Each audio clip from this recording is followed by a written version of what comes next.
Hari ini kisah viral akan menceritakan kembali kisah yang mengerikan dan kali ini sedikit menyeramkan. Dalam cerita kisah kali ini nama pelaku dan peran dalam kasus disamarkan, karena beberapa pihak terkait tidak ingin diungkapkan namanya guys. Dan mohon maaf apabila ada kesamaan nama untuk para sahabat kisah viral yang menonton cerita ini. Kasus viral kali ini datang dari seorang wanita janda kaya raya, yang pergi haji menggunakan cara dan uang haram. Wanita janda ini bekerja sebagai bank berjalan alias rentenir. Wanita janda ini terkenal di desanya, bukan hanya karena ia rentenir, tapi juga ia sangat kaya raya di desanya. Namun sampai ketika ia ingin berangkat haji, apa yang terjadi? Ini kisahnya guys. Bagaimana cerita ini bermulai, dan apa yang terjadi kepada wanita janda kaya raya ini? Tonton video ini sampai selesai. Sebelum kalian menonton, alangkah baiknya kalian support dulu channel kisah viral dengan subscribe, like, komen, dan share supaya kami lebih semangat untuk membuat kisah-kisah viral lainnya. Terima kasih yang sudah subscribe, like, komen, yang sudah support channel kisah viral. Saya doakan semoga selalu diberikan kesehatan dan sukses buat kita semua. Semoga cerita ini bisa memberikan manfaat untuk kita semua ke depannya, agar senantiasa lebih berhati-hati, dan selalu waspada terhadap sekitar. Inilah kisahnya.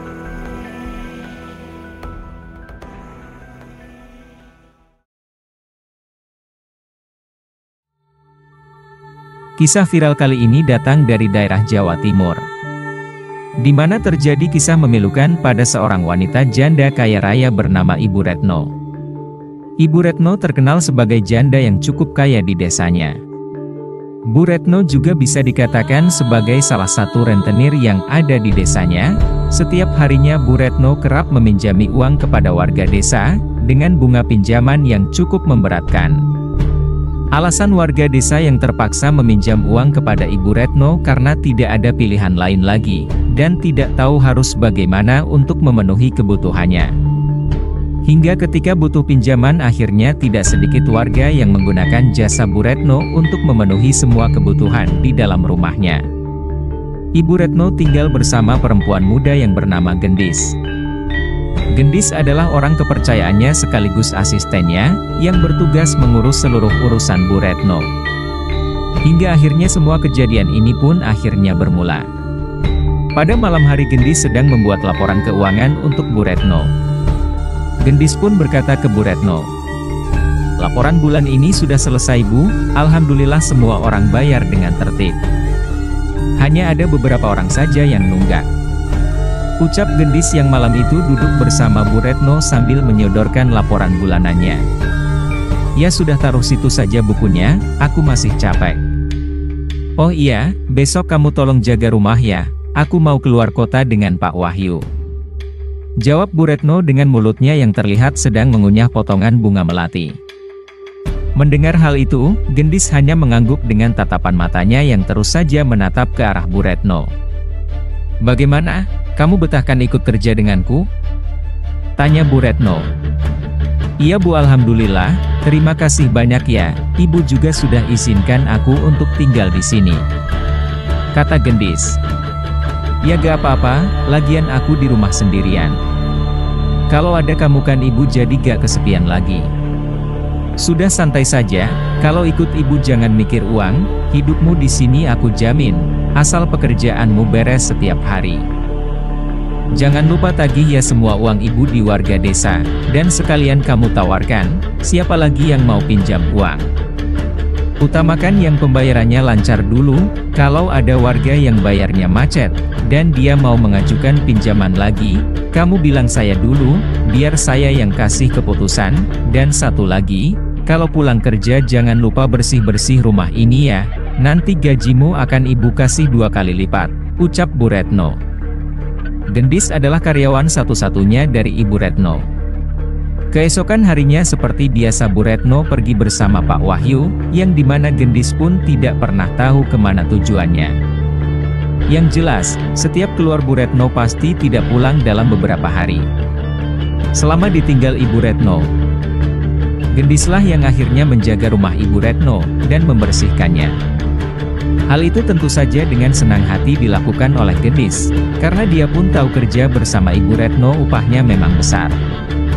Keseharian Gendis saat bekerja bersama Bu Retno semua kebutuhannya terpenuhi dan difasilitasi.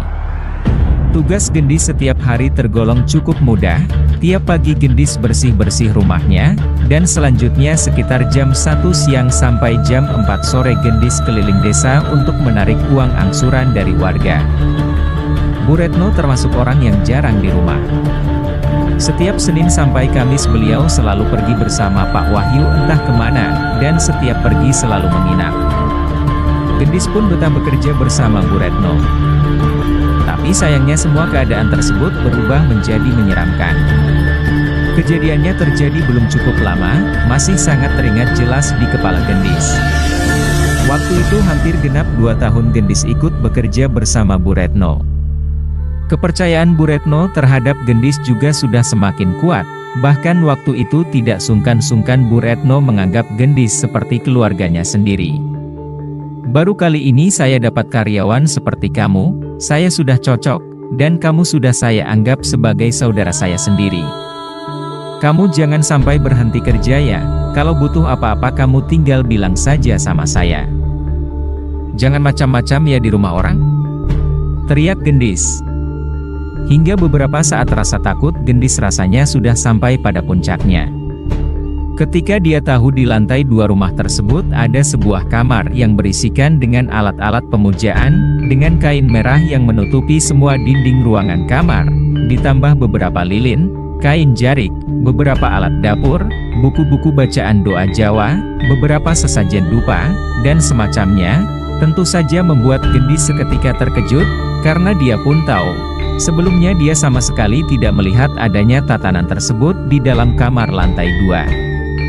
Di malam itu karena Gendis yang sudah sangat ketakutan, akhirnya dia pun kembali turun ke lantai bawah dan masuk ke kamarnya. Gendis di saat itu masih memikirkan hal aneh yang sudah terjadi. Ia bertanya-tanya apakah Bu Retno yang melakukan semua ini, apakah Bu Retno melakukan pesugihan. Setelah beberapa saat Gendis pun memejamkan matanya untuk tidur. Keesokan harinya bukannya membaik, malah semakin aneh. Gendis yang kemarin telah membersihkan rumahnya Bu Retno, dan terakhir pada malam hari keadaan di dalam rumahnya yang masih dalam keadaan bersih. Pagi itu tiba-tiba terlihat kotor, dengan adanya jejak langkah kaki manusia yang terlihat mengecap di mana-mana, dan anehnya tidak hanya di lantai, jejak kaki tersebut nampak di seluruh bagian rumahnya. Mulai lantai, meja, dapur, dinding, hingga ke kamar tidur Bu Retno. Di situ mata Gendis tentu saja seketika terbelalak, seolah tidak percaya dengan apa yang sedang dia lihat. Jika jejak kaki manusia biasanya memang hanya nampak di lantai saja, pagi itu Gendis melihat benar-benar di seluruh dinding bagian rumahnya. Hingga akhirnya karena Gendis tidak mau Bu Retno sampai tahu jika kondisi rumahnya masih kotor, akhirnya dengan cepat Gendis pun seketika membersihkan dan mengepel lantai rumah tersebut, agar keadaan rumah kembali bersih seperti sedia kala. Gendis pun heran karena Bu Retno waktu itu tidak kunjung pulang, tidak seperti biasanya. Bisnis Bu Retno semakin hari terlihat sudah semakin lancar. Baju baru, perhiasan baru, dan kendaraan baru, menandakan jika waktu itu Bu Retno memang sedang masa jaya-jayanya. Di saat itulah akhirnya Bu Retno tiba-tiba berpamitan kepada Gendis. Jika dia ingin berangkat ke Tanah Suci untuk melaksanakan ibadah haji. Gendis, ibu mau nitip rumah kepadamu, sebenarnya ibu ini sudah daftar haji beberapa tahun yang lalu, dan alhamdulillah tahun ini ibu berkesempatan berangkat. Karena ibu daftarnya Haji Plus, jadi berangkatnya cepat. Selama ibu tinggal, kamu jaga rumah ini ya. Jangan lupa dibersihkan, dan satu lagi, ruangan kamar lantai 2 kamu berikan kopi pahit ya buat sesajen, dan yang paling penting, kamu jangan sampai terima tamu, dan usahakan pintu selalu tertutup, aku percayakan semua sama kamu. Satu lagi, nanti setiap habis nagih hutang kepada warga, uangnya langsung kamu setorkan ke rekeningku ya, nanti aku pantau dari sana. Untuk laporannya kamu bisa setorkan, dan laporkan kalau ibu sudah pulang saja, dan selama ibu pergi haji, tidak ada pencairan. Jadi kalau ada orang yang mau pinjam uang, suruh nunggu ibu pulang saja, ucap Bu Retno. Bu Retno waktu itu akhirnya berangkat ke Tanah Suci dengan tidak ada satupun warga ataupun saudara yang mengantarnya. Selamat tinggal dan selama ditinggal pergi ke Tanah Suci. Bukannya tenang, namun keadaan rumah bisa dibilang sudah semakin aneh saja. Bahkan tidak hanya suara aneh di setiap malam, Gendis malah sering mendengar suara ketukan pintu kamarnya yang terdengar sedang diketuk paksa oleh seseorang. Tidak hanya itu, dari bawah Gendis juga seringkali melihat adanya sosok nenek-nenek yang berjalan bungkuk mondar-mandir di area lantai 2, tepatnya di bagian depan pas kamar pemujaan. Hari-hari pun berlalu begitu saja. Hari itu adalah hari kepulangan Bu Retno, setelah sekian lama Bu Retno beribadah haji ke Tanah Suci. Tapi anehnya setelah Bu Retno pulang, bukannya membaik, keadaan Bu Retno waktu itu bisa dibilang menjadi aneh tidak karuan. Bagaimana tidak, wajah Bu Retno yang sebelumnya cantik dengan kulit naturalnya, waktu itu tiba-tiba berubah menjadi gosong seperti orang habis terbakar. Tidak hanya di bagian wajahnya, hampir di seluruh tubuh Bu Retno waktu itu benar-benar terlihat gosong, penuh dengan flek hitam, yang semakin lama terlihat seperti melepuh. Mengetahui semua itu, tentu saja Gendis pun disuruhnya untuk menghubungi dokter kulit, agar keadaan Bu Retno bisa segera diperiksa. Tapi sayangnya setelah mendapatkan perawatan intensif bukannya membaik, bercak hitam tersebut terlihat malah semakin luas saja. Lalu ditambah aneh dan membingungkan lagi, ketika semua oleh-oleh berbentuk makanan yang dibawa Bu Retno dari Tanah Suci, saat itu tiba-tiba terlihat basi, dan sangat tidak layak untuk dikonsumsi. Mengetahui semua itu Bu Retno sepertinya terlihat sangat stres. Selain hanya berada di dalam rumah dan tidak lagi berani untuk keluar rumah, Bu Retno seringkali terdengar menjerit kesakitan dan mengeluh kepanasan di seluruh tubuh dan wajahnya. Mengetahui semua kejadian itu, hanya Gendislah yang dengan setia merawat Bu Retno.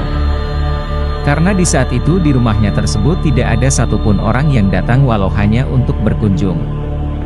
Singkat cerita, keadaan Bu Retno semakin lama sudah semakin mengkhawatirkan.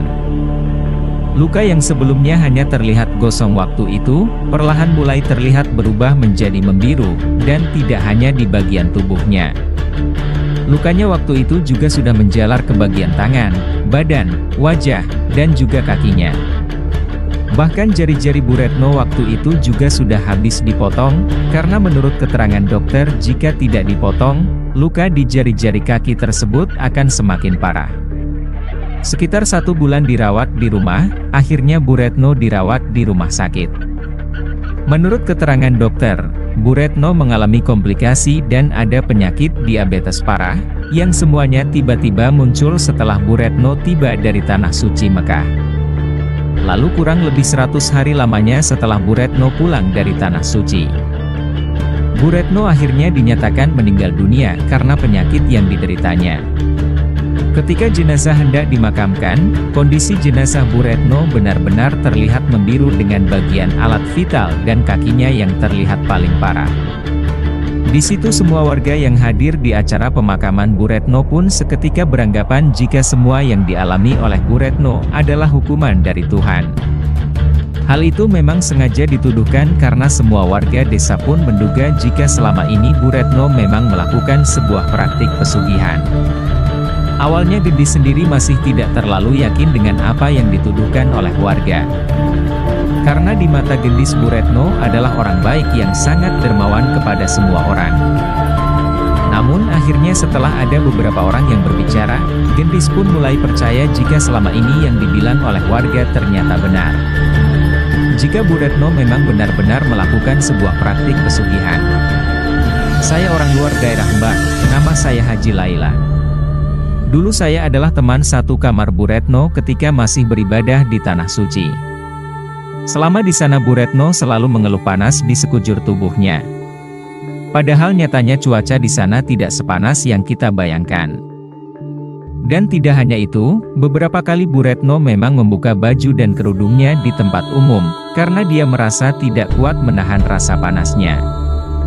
Ditambah Bu Retno juga sering sekali kedapatan tidak ikut kegiatan rukun-rukun haji di sana. Waktunya sering sekali dihabiskan oleh Bu Retno hanya dengan tidur di dalam hotel, dengan sesekali mengeluh ingin cepat pulang ke rumahnya. Bu Retno pernah cerita kepada saya, waktu dia berada di sekitar Ka'bah, dia tidak bisa melihat bentuk Ka'bah sama sekali. Yang dia lihat hanya kerumunan manusia yang sedang berdesak-desakan. Saat itu Bu Retno sempat ketakutan, dan pergi menjauh.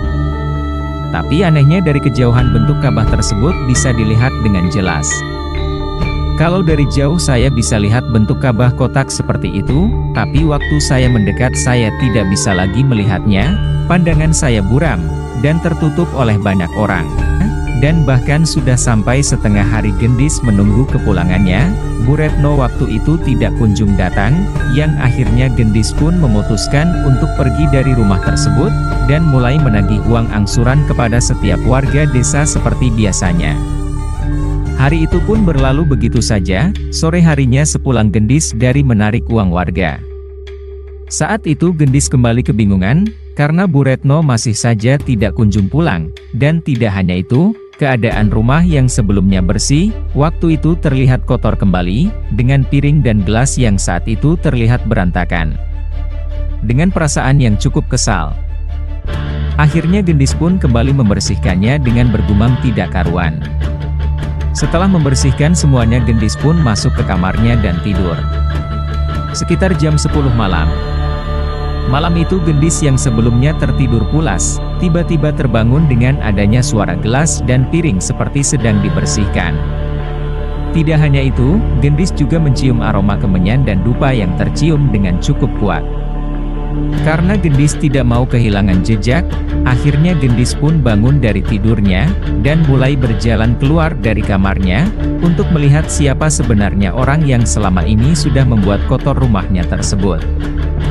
Namun anehnya ketika pintu kamar sudah terbuka, perasaan Gendis yang sebelumnya penasaran seketika berubah menjadi ketakutan. Karena malam itu dengan mata kepalanya sendiri, Gendis melihat adanya sosok perempuan berambut panjang yang memiliki wajah mirip sekali dengan wajah Bu Retno, dan tidak hanya berambut panjang, sosok perempuan tersebut juga memiliki postur yang sangat tinggi melebihi tinggi manusia pada umumnya. Di situ sosok perempuan tersebut sibuk mengotak-atik gelas dan piring yang ada di dapur rumahnya. Dengan sesekali dia terlihat membentur-benturkan kepalanya ke arah meja dapur. Melihat semua itu rasa takut Gendis rasanya sudah sampai pada puncaknya, tubuhnya bergetar dengan jantung yang berdetak sangat kencang. Kala itu sudah membuktikan jika malam itu Gendis sedang menahan rasa takut yang sangat luar biasa, dan dengan tidak berani melanjutkan langkahnya. Gendis malam itu perlahan kembali masuk ke dalam kamar tidurnya, dan dengan cepat dia pun segera masuk ke dalam selimutnya, dengan mulutnya yang terus saja berdoa sebisanya.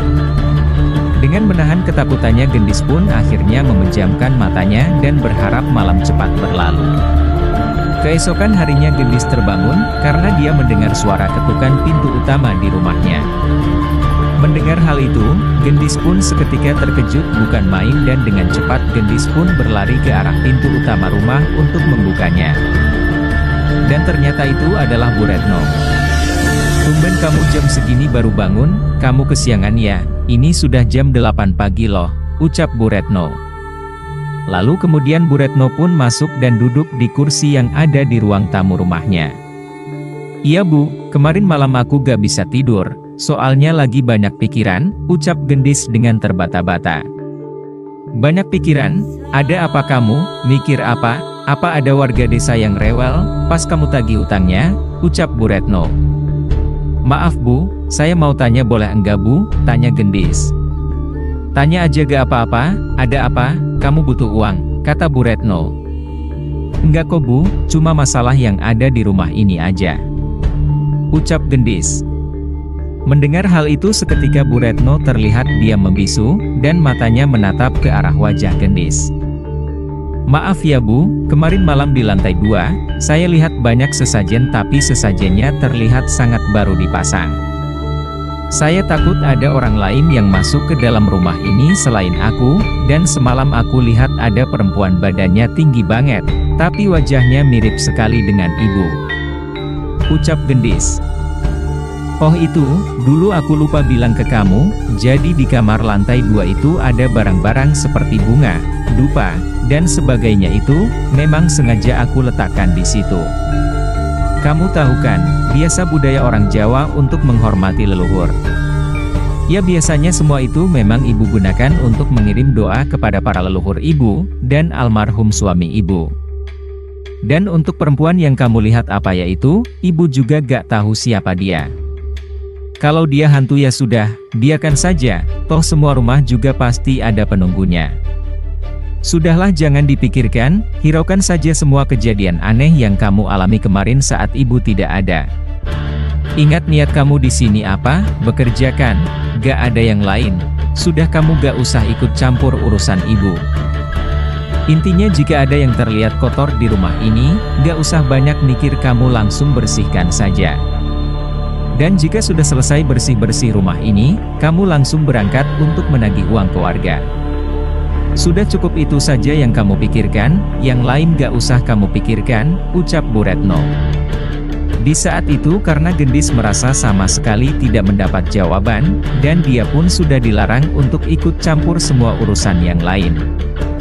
Akhirnya waktu itu Gendis pun hanya diam, dan mulai saat itulah Gendis mulai bersikap acuh, dengan semua keanehan-keanehan yang terjadi di rumah Bu Retno. Setiap ditinggal Bu Retno pergi, di rumahnya Gendis selalu melihat ada banyak sekali barang-barang yang tiba-tiba berserakan. Selain lantai dan perabotan yang juga tiba-tiba terlihat kotor, hampir di setiap malam Gendis mendengar suara langkah kaki, suara obrolan seseorang, suara tangisan, suara anak kecil berlari, hingga suara desahan yang jika didengar dengan lebih teliti, suara desahan tersebut seperti suara desahan Bu Retno yang sedang melakukan hubungan badan. Namun anehnya setiap mendengar suara dan Gendis keluar kamar untuk memastikannya keadaan rumahnya, selalu terlihat sepi dengan tidak ada satupun orang yang terlihat. Gendis pun mencoba berdamai dengan keadaan, akhirnya Gendis pun mulai terbiasa dengan kejadian aneh yang ada di dalam rumah Bu Retno tersebut. Bahkan waktu itu Gendis juga rutin membersihkan kamar pemujaan yang ada di lantai 2, meski setiap pagi Gendis selalu melihat potongan bunga yang bercecer, seolah kamar tersebut baru saja selesai digunakan oleh seseorang. Padahal nyatanya waktu itu Bu Retno sudah beberapa hari sedang tidak ada di rumahnya. Padahal kan Ka'bah itu besar, malahan saya sudah dibantu oleh beberapa teman untuk melihatnya, namun saya tidak melihat apa-apa selain hanya pandangan buram seperti orang dengan mata minus, ucap Bu Haji Laila menirukan ucapan Bu Retno. Benar adanya, kalau memang selama ini semua orang sudah curiga, jika Bu Retno melakukan pesugihan. Saya supirnya Bu Retno, saya yang mengantarnya. Meski saya tidak berani memastikan jika Bu Retno ikut melakukan pesugihan, tapi yang jelas, setiap Bu Retno mengajak saya pergi, kami selalu pergi ke tempat itu. Dan tempat itu memang tempat yang dikenal sebagai tempat mencari pesugihan yang ada di Jawa Timur. Mungkin itu adalah keterangan yang bisa memberi alasan kenapa Bu Retno mengalami hal demikian. Meski semuanya hanya dugaan, tapi sepertinya apa yang dicurigai warga memang sebuah kenyataan. Terlepas dari itu semua, apa yang dialami Bu Retno adalah kehendak dari Yang Maha Kuasa. Semoga dengan adanya cerita ini, bisa memberi pelajaran dan membuat kita lebih berhati-hati lagi dalam menjalani hidup. Bagaimana menurut pendapat kalian mengenai kisah ini? Silahkan tuangkan pendapat kalian di kolom komentar, kita bisa berdiskusi atas kejadian ini. Semoga kisah ini dapat menjadi pembelajaran bagi semua orang, untuk lebih berhati-hati dalam memilih jalan kehidupan. Karena kita hidup hanya satu kali, jadi manfaatkanlah kehidupan kita dengan kehidupan yang baik, yang positif, yang bisa membuat manfaat untuk semua orang. Terima kasih sudah menonton video ini sampai habis. Berikan dukungan terhadap channel Kisah Viral dengan menekan tombol suka, dan tuliskan juga pendapat kamu di bawah kolom komentar. Semoga atas cerita yang sudah Kisah Viral sampaikan ini menjadi pelajaran untuk kita semua. Sampai bertemu lagi di cerita kisah viral selanjutnya.